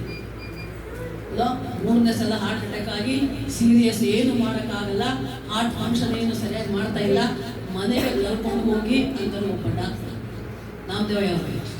ಆದರೆ ಎಲ್ಲರೂ ಪ್ರಾರ್ಥಿಸಿದಾಗ, ಎಲ್ಲ ವಿಶ್ವಾಸಿಗಳ, ಎಲ್ಲ ಸೇವಕರ ಪ್ರಾರ್ಥನೆ ಕೇಳಿದಂಥ ದೇವರು ಅವರನ್ನು ಮರಣದ ಹಾಸಿಗೆ ಎಬ್ಬಿಸಿ ಮತ್ತೆ ತನ್ನ ಸೇವೆಯಲ್ಲಿ ಉಪಯೋಗಿಸ್ತಾ ಇದ್ದಾರೆ. ದೇವರಿಗೆ ಕೋಟಿ ಕೋಟಿ ಸ್ತೋತ್ರ. ನಂಬಬೇಕು ನಾವು. ಎಷ್ಟು ಜನಕ್ಕೆ ಎಷ್ಟು % ನಂಬಿಕೆ ಇದೆ ಗೊತ್ತಿಲ್ಲ. ಇರುವ ಎಲ್ಲರಿಗೂ ಕೂಡ 100% ನಂಬಿಕೆಯಿಂದ ನೀವು ಇರುವುದಾದರೆ, ನಂಬಿಕೆ ಮತ್ತು ಪ್ರಾರ್ಥನೆ. ಯಾಕೋ ವೈದ್ಯವಂದಿನಲ್ಲಿ ಹೇಳೋದು, ನಂಬಿಕೆಯಿಂದ ಮಾಡಿದ ಪ್ರಾರ್ಥನೆ ಎಲ್ಲರಿಗೂ ರಕ್ಷಣೆ ಇರ್ತದೆ. ಆ ರಕ್ಷಣೆ ಏನು? ನಾವು ಏನು ಬೇಕು ಅದನ್ನು ಕೇಳಿಕೊಂಡಾಗ ಆಗುತ್ತಲ್ಲ, ಅದೇ ರಕ್ಷಣೆ. ಮಕ್ಕಳಿಲ್ಲ, ಮಕ್ಕಳಾಯ್ತು. ಆರೋಗ್ಯ ಇಲ್ಲ, ಆರೋಗ್ಯ ಕೊಟ್ಟ. ಉದ್ಯೋಗ ಇಲ್ಲ, ಉದ್ಯೋಗ ಕೊಟ್ಟ. ಮದುವೆಯಾಗಿಲ್ಲ, ಯೌವನಸ್ಥರಿಗೆ ಮದುವೆ ಆಯಿತು. ವಿದ್ಯಾಭ್ಯಾಸ ಮಾಡುವ ಮಕ್ಕಳಿಗೆ ಒಳ್ಳೆ ಪರ್ಸೆಂಟೇಜ್ ಬರಬೇಕು. ನಂಬಿಕೆಯಿಂದ ಪ್ರಾರ್ಥನೆ ಮಾಡ್ಕೊಂಡು ಪರೀಕ್ಷೆ ಬರೆಯಿರಿ ಮಕ್ಕಳೇ, ಒಳ್ಳೆ ಪರ್ಸೆಂಟೇಜ್ ನನಗೆ ಬಂದೇ ಬರ್ತದೆ, ದೇವರು ಕೊಟ್ಟೆ ಕೊಡ್ತಾರೆ. ಉದ್ಯೋಗ ಇಲ್ಲ, ಉದ್ಯೋಗ ಬೇಕು. ಈಗ ಈ ಸಭೆಗೆ ಮತ್ತು ನಮ್ಮ ಸಾಮೇಲಯ್ಯ ಮತ್ತು ಶಾಲೆನವರಿಗೆ ಬೇಕಾದದ್ದೇನು ಅಂದರೆ, ಒಂದು ಸ್ವಂತ ಸಭೆಯನ್ನ, ಮನೆಯನ್ನ ಮಾಡಿಕೊಳ್ಳಬೇಕು ಎನ್ನುವ ಒಂದು ಆಸೆ, ಆಕಾಂಕ್ಷೆ ಖಂಡಿತ ದೇವರು ನೆರವೇರಿಸ್ತಾರೆ. ಯಾಕೆ? ನಾವು, ನೀವು, ಅವರವರ ಕುಟುಂಬ ಎಲ್ಲರೂ ಕೂಡ ನಂಬಿಕೆಯಿಂದ ನಾವು ಪ್ರಾರ್ಥನೆ ಮಾಡ್ತಾ ಇದ್ದೀವಿ. ಅದು ನಂಬಿಕೆಯಿಂದ ಕೇಳ್ಕೊಳ್ತಾ ಇದ್ದೇವೆ ದೇವರಲ್ಲಿ. ಅಪ್ಪ ತಂದೆ, ಒಂದು ಸ್ವಂತ ಸಭೆ ಬೇಕು, ಸ್ವಂತ ಮನೆ ಬೇಕು. ಎಷ್ಟೋ ವರ್ಷಗಳಿಂದ ಎಷ್ಟೋ ಪ್ರಯಾಸ ಪಟ್ಟು ಅವರು ಸೇವೆ ಮಾಡ್ತಾ ಇದ್ದಾರೆ. ಆದರೆ ಎಲ್ಲವೂ ವ್ಯರ್ಥವಾಗ್ತಾ ಇದೆ. ಲಕ್ಷಗಟ್ಟಲೆ ದುಡ್ಡನ್ನು ಸುಮ್ಮನೆ ಕಳ್ಕೊಳ್ತಾ ಇದ್ದಾರೆ ಅವರು. ಆದರೆ ಮುಂದಿನ ಜೀವಮಾನದಲ್ಲಿ, ಹೊಸ ವರ್ಷದಲ್ಲಿ ದೇವರ ಕೃಪೆ ಇರುವುದಾದರೆ ಖಂಡಿತ ಹೊಸ ಒಂದು ಸಭೆ, ಹೊಸ ಮನೆಯನ್ನು ಸ್ವಂತ ಮಾಡಿಕೊಳ್ಳುವ ಕೃಪೆ ದೇವರು ಖಂಡಿತ ತೋರಿಸ್ತಾನೆ. ಸಾಮೇಲಯ್ಯ ಮತ್ತು ನಮಗೆ ನಾವೆಲ್ಲರೂ ಅಷ್ಟೇ ನಂಬಿಕೆಯಿಂದ ಪ್ರಾರ್ಥನೆ ಮಾಡ್ಕೊಂಡು, ನಮಗಂತೂ ಆ ನಂಬಿಕೆ ಇದೆ. ಮತ್ತೆ ನಿಮಗಿದೆಯಾ? ಅಯ್ಯ ಅಮ್ಮಗಿದೆಯಾ? 100% ನಂಬಿಕೆ ಇರುವುದಾದರೆ ಖಂಡಿತ ದೇವರು ಅದ್ಭುತ ಮಾಡಿದ. ಯಾಕೆ ಹೇಳಿ? ನಮ್ಮ ದೇವರು ಯಾರು? ಅದ್ಭುತ ಸ್ವರೂಪದ, ಆಶ್ಚರ್ಯಕರನು, ಸೂಚಕ ಕಾರ್ಯಗಳನ್ನು ಮಾಡುವಂಥದ್ದು, ಸರ್ವ ಶಕ್ತನು. ಮನುಷ್ಯರಿಗೆ ಅಸಾಧ್ಯ, ಆದರೆ ದೇವರಿಗೆ ಯಾವುದೂ ಅಸಾಧ್ಯವಿಲ್ಲ. ಸಮಸ್ತವೂ ಸಾಧ್ಯವೇ. ಎಲ್ಲವನ್ನು ಸಾಧ್ಯವನ್ನಾಗಿ ಮಾಡುವಂಥದ್ದು, ಆಗಲಾರದನ್ನ ಆಗುವಂತೆ ಮಾಡ್ತದೆ ದೇವರು, ಅಲ್ವಾ? ಸಮುದ್ರ ಹತ್ರನೇ ಎಷ್ಟು ದೊಡ್ಡದಲ್ವಾ? ಅಂತ ಒಂದು ದೊಡ್ಡ ಕೆಂಪು ಸಮುದ್ರವನ್ನ ತನ್ನ ಜನರು, ತನ್ನ ಮಕ್ಕಳು, ಇಸ್ರಾಯೇಲರು ವಿರೋಧಿಗಳನ್ನು ತಪ್ಪಿಸಿಕೊಂಡು ಹೋಗುವುದಕ್ಕಾಗಿ ದೇವರು ಮಾಡಿದ ಅದ್ಭುತ ಕಾರ್ಯ ಏನು ಅಂದರೆ, ಆ ಸಮುದ್ರವನ್ನ 2 ಭಾಗ ಮಾಡಿ. ನೋಡಿ, ನೀರು ಸಮುದ್ರದಲ್ಲಿ, ನೀವು ಸಮುದ್ರಕ್ಕೆ ಹೋಗಿದ್ರೆ ಎಷ್ಟು ಜನ ಹೋಗಿದ್ರೆ ಹೇಳ್ರಪ್ಪ? ಸಮುದ್ರ ಎಷ್ಟು ನೋಡಿದ್ರೆ ಕೈ ಎತ್ತರೆ. ನಾವು ನೋಡಿದ್ರೆ, ನಮ್ಮಯ್ಯ ನೋಡಿದರೆ ಸಮುದ್ರ ನೋಡಿವಲ್ವಾ? ಅಲೆಗಳು ಬರ್ತಾನೆ ಇರ್ತವೆ. ನೀರಲ್ಲಿ ಯಾವತ್ತೂ ಸುಮ್ಮನೆ ಇರೋದಿಲ್ಲ. ಒಂದು ಕ್ಷಣ ಕೂಡ ಸಮುದ್ರದ ನೀರು ಸುಮ್ಮನೆ ಇರೋದ ಮಕ್ಕಳೇ, ಹರಿತಾನೆ ಇರ್ತದೆ. ಅಲೆಗಳು ಬರ್ತಾನೆ ಇರ್ತವೆ, ದಡಕ್ಕೆ ಅಪ್ಪಿಸಿ ಹೋಗ್ತಾನೆ ಇರ್ತವೆ. ಅಷ್ಟು ಹೆಚ್ಚಾಗಿ ನೀರಿರುವಂತ ಒಂದು ಪ್ರದೇಶ ಸಮುದ್ರ. ಅಂಥ ಸಮುದ್ರವನ್ನ ದೇವರ ಒಂದು ಮಾತಿನಿಂದ ಆ ಸಮುದ್ರ ಏನಾಗುತ್ತೆ, 2 ಭಾಗ ಆಗಿ ಅದು ಹೇಗಿರುತ್ತಂತೆ, 2 ಕಡೆ ನೀರು ಗೋಡೆ ತರ ನಿಲ್ಲುತ್ತಂತೆ. ನೀರು ನಿಲ್ಸೋದಕ್ಕೆ ಸಾಧ್ಯವೇ ನಾವು? ಈ ನೀರನ್ನು ಹಾಕಿದ್ರೆ ಏನಾಗುತ್ತೆ? ಚಂದಲ್ವಾ? ಹೋಗುತ್ತೆ, ಹರಿಯುತ್ತೆ, ಚಂದತೆ ಹೋಗುತ್ತೆ. ಆದ್ರೆ ದೇವರು ಸಮುದ್ರದ ನೀರನ್ನ 2 ಕಡೆ ಭಾಗ ಮಾಡಿ, 2 ಕಡೆ ಗೋಡೆ ಹಾಗೆ ನೀರನ್ನು ನಿಲ್ಲಿಸಿದ ದೇವರು. ಅಷ್ಟೇ ಅಲ್ಲ, ನೋಡಿ, ಈಗ ನೀರಿರುವ ಪ್ರದೇಶ, ನೀರೇನಾದ್ರೂ ಸ್ವಲ್ಪ ಹರಿತು ಅಂದ್ರೆ ಕೂಡ ನಾವು ನಡ್ಕೊಂಡು ಹೋಗ್ಬೇಕಂದ್ರೆ ಅದೇನಾಗಿರುತ್ತೆ, ಕೆಸರಾಗಿರುತ್ತೆ ಅಲ್ವಾ? ಕೆಸರಿನಲ್ಲಿ ನಾವು ನಡೆಯೋದಕ್ಕೆ, ಓಡೋದಕ್ಕೆ ಸಾಧ್ಯವ ಮಕ್ಕಳೇ? ಸಾಧ್ಯ. ನಾನು ಕೆಸರಿದ್ದಾಗ, ಹಸಿ ನೆಲದಲ್ಲಿ, ನೀರಿರುವ ನೆಲದಲ್ಲಿ, ಕೆಸರಿನಲ್ಲಿ ನಾವು ನಡೆದು ಓಡುವುದೇ ಕಷ್ಟ. ಓಡೋಕ್ಕಾಗಲ್ಲ, ನಡೆಯೋಕ್ಕಾಗಲ್ಲ. ಅದಕ್ಕೆ ದೇವರು ಏನು ಮಾಡ್ದ, ತನ್ನ ಮಕ್ಕಳು ಶತ್ರುಗಳಿಂದ ತಪ್ಪಿಸಿ ಹೋಗುವುದಕ್ಕೆ ಸಮುದ್ರವನ್ನು 2 ಭಾಗ ಮಾಡಿದ್ದಷ್ಟೇ ಅಲ್ಲ, ಒಂದು ಅದ್ಭುತ ನೀರನ್ನು ಗೋಡೆ ಹಾಗೆ ನಿಲ್ಲಿಸಿದ, ಇನ್ನೊಂದು ಅದ್ಭುತ ಒಣ ನೆಲವನ್ನ ಕೊಟ್ಟ. ಹಲ್ಲೆಲೂಯಾ! ನೆಲ ಒಣ ನೆಲ ಆಯ್ತಂತೆ. ನೋಡಿ, ನೀರು ಬಿದ್ದು ನೆಲ ಆರಬೇಕು ಅಂದ್ರೆ ಎಷ್ಟು ಹೊತ್ತು ಬೇಕಪ್ಪ? ಅಲ್ವಾ? ಕೆಲವು ಗಂಟೆಗಳು, ಕೆಲವು ದಿನಗಳು ಬೇಕು. ಆ ಕ್ಷಣದಲ್ಲಿಯೇ ದೇವರು 2 ಭಾಗ ಮಾಡಿ ಸಮುದ್ರವನ್ನ ಗೋಡೆ ಹಾಗೆ ನೀರನ್ನು ನಿಲ್ಲಿಸಿ ಆ ಒಣ ನೆಲವನ್ನು ನೀಡಿ ತನ್ನ ಮಕ್ಕಳು ಸುರಕ್ಷಿತವಾಗಿ ಹೋಗುವುದಕ್ಕೆ ಸಹಾಯ ಮಾಡಿದ ಅಂಥ ದೇವರು ನಿಮ್ಮ ಜೀವಿತದಲ್ಲಿ ಕೂಡ ಅದ್ಭುತ ಮಾಡ್ತಾರೆ. ನಂಬಿಕೆಯಿಂದಿರ್ಬೇಕಷ್ಟೇ ನಾವು. ನಂಬಿಕೆ ಮತ್ತು ಪ್ರಾರ್ಥನೆ ಇವೆರಡೂ ಇರುವುದಾದರೆ ಖಂಡಿತ ದೇವರು ನಿಮ್ಮ ಜೀವನದಲ್ಲಿ, ನಿಮ್ಮ ಕುಟುಂಬದಲ್ಲಿ, ನಿಮ್ಮ ಸೇವೆಗಳಲ್ಲಿ ಖಂಡಿತ ಅದ್ಭುತ ಮಾಡ್ತಾನೆ. ಯಾಕಂದ್ರೆ ಮಾಡೋದಕ್ಕಾಗಿ ಆತ ಇದ್ದಾನೆ, ಆದ್ರೆ ಆತ ಕೊಡ್ತಾ ಇದ್ದಾನೆ ಆಶೀರ್ವಾದಗಳು, ಅವನ್ನು ನಾವು ಪಡ್ಕೊಳ್ಳುವವರಾಗಿರಲಿ. ಅಲ್ಲೆಲೂಯಾ. ಯಾವೊಂದು 1% ಕೂಡ ನಿನ್ನಲ್ಲೇನಾದರೂ ಅಪನಂಬಿಕೆ, ಅವಿಶ್ವಾಸ, ಪಾಪದ ಕಾರ್ಯ ಇದ್ದರೆ ಮಾತ್ರ ಖಂಡಿತ ಯಾವ ಅದ್ಭುತವೂ ಆಗುವುದಿಲ್ಲ. ಪ್ರಾರ್ಥಿಸಿಕೊಂಡು ಕೇಳಿದ್ದನ್ನು ಕೊಡುವಾತನು ನಮ್ಮ ದೇವರು ಅಲ್ವಾ? ಅದೇ ರೀತಿ ನಾವು ನೋಡುವ ಜ್ಞಾನದ ಗ್ರಂಥದಲ್ಲಿ ನೋಡ್ತೇವೆ, ಮೇಷಕ್, ಅಬೇದ್ನೆಗೋ ಮತ್ತು ಶದ್ರಕ್, ಇವ್ರ ಮೂವರಿಗೆ ಎಂಥ ಒಂದು ಸಂಕಷ್ಟ ಬಂತು ಅಂದ್ರೆ ಅವ್ರ ಮೂವರನ್ನು ಏನು ಹಾಕ್ತಾರೆ? ಬೆಂಕಿಯಲ್ಲಿ ಅಲ್ವಾ? ಬೆಂಕಿ ಅಂದ್ರೇನೆ ಅದ್ರ ಹತ್ರ ಹೋದ್ರೆ ನಮ್ಗೆ ಶಾಖ ತಟ್ಟುತ್ತೆ ಅಲ್ವಾ? ಅನುಭವಿಸಿದಿರಾ? ಏನಾದ್ರು ಅಡಿಗೆ ಮಾಡಿದ್ರೆ ಗೊತ್ತಾಗುತ್ತಪ್ಪ ನಮಗೆ. ಗಂಡು ಮಕ್ಕಳಿಗೆ ಏನು ಗೊತ್ತಿಲ್ಲ, ನಮ್ಮ ಹೆಣ್ಮಕ್ಳು ಗೊತ್ತ ಅನುಭವ. ಒಂದು ಕಾಲಕ್ಕೆ ಕಟ್ಟಿಗೆ ಒಲೆ ನಾವು ಉರಿಸ್ತಾ ಇದ್ವಿ. ಈಗೆಲ್ಲ gas stove, electric stove, current stove, ಅದು ಇದು ಏನೋ 108 ಬಂದ್ಬಿಟ್ಟವೆ. ಕಟ್ಟಿಗೆ ಒಲೆ ಉರಿಸಿದಾಗಲೂ ಅಥವಾ ಗ್ಯಾಸ್ ಸ್ಟವ್ ಇದ್ರೂ ಕೂಡ ನೀವು ತೀರಾ ಹತ್ತಿರ ಹೋದ್ರೆ ಅಲ್ಲಿ ನಮಗೆ ತಗೋದೇನೋ ಅಲ್ವಾ? ಬಿಸಿ ತಗುತ್ತೆ. ಸುಮ್ಮನೆ ಮುಟ್ಟಿದ್ರೆ ನಮ್ಮ ಕೈ ಸುಡುತ್ತೆ. ಸ್ಟವ್ ಹತ್ರ ಹೋಗಿ ಸ್ಟವ್ ಅನ್ನು ಮುಟ್ಟಿದ್ರು ಶಾಖ ತಗುತ್ತೆ ಅಲ್ವಾ? ಆಗಿರುವಾಗ ಬೆಂಕಿಯಲ್ಲೇ ಹಾಕಿದ್ರು ಇವರು ಮೂವರನ್ನ. ಆದರೆ ದೇವರು ಎಂತ ಅದ್ಭುತ ಮಾಡಿದ? ಅವರು ನಂಬಿಕೆಯಿಂದ ಇದ್ದರು. ತಾವು ಆರಾಧಿಸುವ ದೇವರಲ್ಲಿ ನಂಬಿಕೆ ಇಟ್ಟುಕೊಂಡು ಅವರು ಹೋದರು ಬೆಂಕಿಯಲ್ಲಿ. ಆದರೆ ಬೆಂಕಿ ಅವರನ್ನ ಏನೂ ಮಾಡಲಿಲ್ಲ. ದೇವರ ವಾಕ್ಯದಲ್ಲಿ ನಾವು ನೋಡ್ತೀವಿ, ಅಲ್ಲಿ ಏನು ಹೇಳುತ್ತೆ ಅಂದ್ರೆ, ಅಲ್ಲಿ ಹೊಗೆಯ ವಾಸನೆಯೂ ಇಲ್ಲ, ಯಾವ ಒಂದು ಕೂದಲು ಕೂಡ ಸುಟ್ಟಿಲ್ಲಂತೆ ಅವರು. ಅರ್ಥ ಆಯ್ತು ನಮ್ಮ ದೇವರ ವಾಕ್ಯದಲ್ಲಿ ನೋಡೋದು. ಯಾಕಂದ್ರೆ ಸಮಯದ ಹೆಚ್ಚು ಅದಕ್ಕೆ ನಾನು ಅನಿಸಿಲ್ಲ. ದಾನಿಯೇಲನ ಗ್ರಂಥದಲ್ಲಿ ನಾವು ನೋಡುವಾಗ 6ನೇ ಅಧ್ಯಾಯದಲ್ಲಿ 5-6 ಅಧ್ಯಾಯಗಳನ್ನು ನೋಡುವುದಾಗಲಿ ಬರುತ್ತೆ. ಅವರು ಮೂವರನ್ನ ಬೆಂಕಿಯಲ್ಲಿ ಹಾಕಿದಾಗ ಅವ್ರಿಗೆ ಯಾವ ಬಿಸಿ ತಟ್ಟೋದಿಲ್ಲ, ಅವ್ರ ಮೈ ಸುಡೋದಿಲ್ಲ, ಮೈಯೆಲ್ಲ ಕೂದಲು ಕೂಡ ಒಂದು ಕೂದಲು ಕೂಡ ಸುಟ್ಟಿಲ್ಲ ಅಂತ ದೇವರು ವಾಕ್ಯ ಹೇಳ್ತಾರೆ. ಸುಟ್ಟ ವಾಸನೆಯೂ ಇಲ್ವಂತೆ. ಈಗ ಒಂದು ಸಣ್ಣ ಪೇಪರ್ ಸುಟ್ಟರೆ ವಾಸನೆ ಬರುತ್ತಲ್ವಾ? ಒಂದು ಸಣ್ಣ ಬಟ್ಟೆ ತುಂಬಿದ್ರು ನಾವು ಒಂದೊಂದ್ಸಲ ಅಡುಗೆ ಮನೆಯಲ್ಲಿ ಸ್ಟೋವಿನಲ್ಲಿ ಪಾತ್ರೆ ಇಳಿಸುವಾಗ ಬಟ್ಟೆ ತಗೊಂಡು ಇಳಿಸಕ್ಕೆ ಹೋಗ್ತೇವೆ. ಒಂದೊಂದ್ಸಲ ಬಟ್ಟೆಗೆ ಬೆಂಕಿ ಹತ್ಕೊಂಡಿರುತ್ತೆ, ತಕ್ಷಣ ವಾಸನೆ ಬರುತ್ತೆ. ಸ್ವಲ್ಪ ಹತ್ತಿರೂ ವಾಸನೆ ಬರುತ್ತೆ.